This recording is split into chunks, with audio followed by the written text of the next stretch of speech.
Force కు చెందిన Sukhoi 30 MKI యుద్ధ విమానం కూలిపోయినట్లు ఇండియన్ ఎయిర్ ఫోర్స్ ప్రకటించింది. అసోంలోని కర్చి ఆంగ్లాంగ్ జిల్లాలో ఈ ఘటన జరిగింది. నిన్న సాయంత్రం జోర్హాట్ నుంచి బయలుదేరిన కొద్దిసేపటికే ఈ యుద్ధ విమానం గల్లంతైంది. రాడార్తో సంబంధాలు తెగిపోయాయని అధికారులు పేర్కొన్నారు. ఈ క్రమంలో గాలింపు చర్యలు చేపట్టారు. జోర్హాట్ వైమానిక స్థావరానికి 60 కిలోమీటర్ల దూరంలో ఉన్న కర్చి ఆంగ్లాంగ్ కొండ ప్రాంతంలో ఇది కూలిపోయినట్లు గుర్తించారు. ఈ ఘటనలో 2 పైలట్లు ప్రాణాలు కోల్పోయారు. ప్రమాద సమయంలో కొండల వైపు నుంచి ఒక్కసారిగా భారీ పేలుడు శబ్దం వినిపించిందని స్థానిక గ్రామస్తులు తెలిపారు. చీకటి పడిన తర్వాత సంభవించిన ఈ పేలుడు ధాటికి ఇళ్లల్లో ఉన్నవారు భయంతో బయటకు పరుగులు తీశారు. శబ్దం వచ్చిన దిశ నుంచి దట్టమైన పొగలు అలుముకున్నాయి. ప్రమాదం ఘటన జరిగిన ప్రాంతం దట్టమైన అడవులు, ఎత్తైన కొండలతో ఉండటంతో అటువైపు వెళ్లటం మొదట ఇబ్బందిగా మారింది. ఈ ఘటనపై రక్షణ శాఖ నుంచి ఇంకా అధికారిక ప్రకటన వెలువడినప్పటికీ విమానం ఆచూకీ కోసం గాలింపు చర్యలు మొదలయ్యాయి. వాస్తవాలను తెలుసుకోవటానికి, విమానాన్ని గుర్తించడానికి భారత వాయుసేన బృందం రంగంలోకి దిగింది. ప్రమాద స్థలం జనావాసాలకు దూరంగా ఉండటం, భౌగోళిక పరిస్థితులు అనుకూలించకపోవడంతో సహాయక చర్యలకు ఆటంకం కలుగుతోంది. విమాన ప్రమాదానికి గల కారణాలేంటి అన్న దానిపై స్పష్టత రావాల్సి ఉంది. మరింత సమాచారంతో మా ప్రతినిధి గోపి మనకు అందుబాటులో ఉన్నారు. గోపి, అసలు ఎప్పుడు జరిగింది, ఎప్పుడు మిస్ అయింది ఈ ఫ్లైట్, దీనికి సంబంధించి ఎటువంటి వివరాలు అందుతున్నాయి?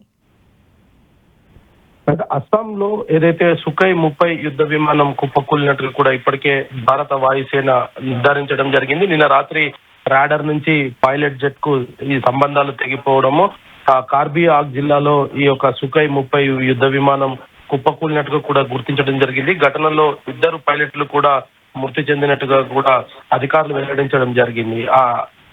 అంజు అదే విధంగా పూర్వేష్ 2 పైలట్స్ ఈ యొక్క ఘటనలో మృతి చెందినట్టుగా కూడా ఇండియన్ ఎయిర్ ఫోర్స్ ఇప్పటికే ధృవీకరించడం జరిగింది. అయితే ఘటనకు సంబంధించిన కారణాల పైన కూడా ప్రస్తుతం ఏదైతే ఘటన ప్రాంతానికి చేరుకున్న అధికారులు అక్కడున్న ఆధారాలన్నింటినీ కూడా సేకరిస్తున్న పరిస్థితి ఉంది.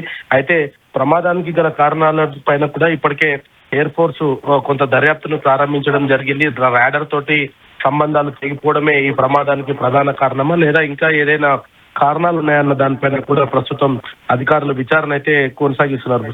సాధారణంగా అయితే సాంకేతిక లోపంతో కావచ్చు, లేదా వాతావరణ పరిస్థితులు, రాడర్ తో కమ్యూనికేషన్ లోపము, లేదా పైలట్ల పొరపాటు, ఇటువంటి ఘటనలలోనే ఈ విమానాలు కుప్పకూలే అవకాశాలు ఉంటాయి. అయితే ప్రస్తుతం ఏదైతే భారత వైమానిక దళం కోర్ట్ ఆఫ్ ఎంక్వైరీ ప్రస్తుతం విధించడం జరిగింది. ఆ ఎంక్వైరీలో ఈ ప్రమాదానికి గల అసలు కారణాలు ఏంటి అనేది కూడా వెలువడిన తర్వాత అసలు ఏం జరిగిందని దానిపైన కూడా ఒక క్లారిటీ వచ్చే అవకాశాలు అయితే కనపడుతుంది. అయితే యుద్ధ విమానం ఒక్కసారిగా కుప్పకూలిపోవడం, శిక్షణ పొందిన 2 పైలట్లు కూడా ఈ ఘటనలో మృతి చెందడంతో మరి ఇది వైమానిక దళానికి తీరని లోటు అని చెప్పొచ్చు.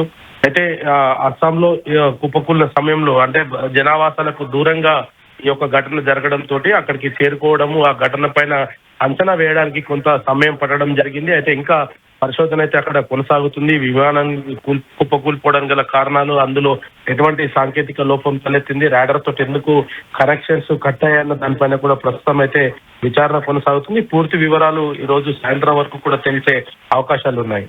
Right, thank you Gopi.